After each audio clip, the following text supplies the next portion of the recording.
हमारे मन में ये बात कभी ना कभी जरूर आई होगी, चीन में बने सामान सस्ते क्यों होते हैं। आइए जान लेते हैं ऐसा क्यों होता है। सबसे पहले श्रम की उपलब्धता। किसी भी सामान का सस्ता या महंगा होने में उसकी लेबर कॉस्ट बहुत मायने रखती है और चीन में श्रम सस्ता और अधिकता में मौजूद है और इसी वजह से चीन में बने सामान में श्रमिक लागत काफ़ी कम आती है, जिस वजह से सामान सस्ता हो जाता है। कंपनियों को मिलने वाली सुविधाएं। चीन की सरकार कंपनियों को बहुत तरह की सुविधाएं उपलब्ध कराती है।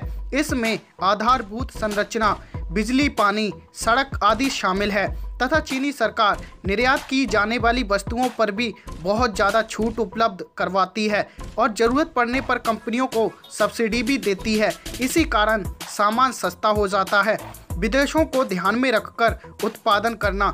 चीन में अधिकांश कंपनियां घरेलू बाजार की बजाय विदेशी बाजार को ध्यान में रखकर उत्पादन करती हैं, जिससे उन्हें ज़्यादा रिसर्च नहीं करनी पड़ती। जैसा ऑर्डर विदेशों से आता है वैसा ही सामान वो तैयार कर देती हैं।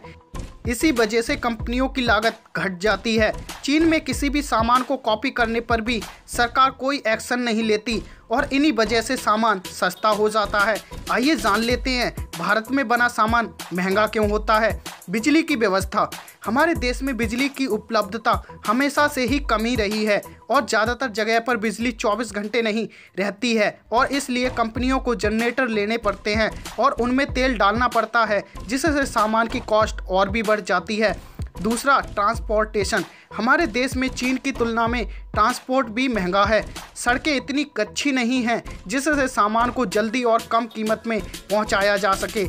तो वहीं भ्रष्टाचार। भारत में जब भी कोई नई फैक्ट्री लगाता है तो उसे बहुत सी कागजी कार्रवाई से गुजरना पड़ता है और जगह जगह चक्कर काटने पड़ते हैं और जितने जगह जाना पड़ता है वहाँ अधिकारी लोग बिना पैसे लिए काम नहीं करते और ये भी वजह है कि यहाँ वहाँ पैसे देने से उसको अपनी लागत निकालने के लिए सामान महंगा करना पड़ता है।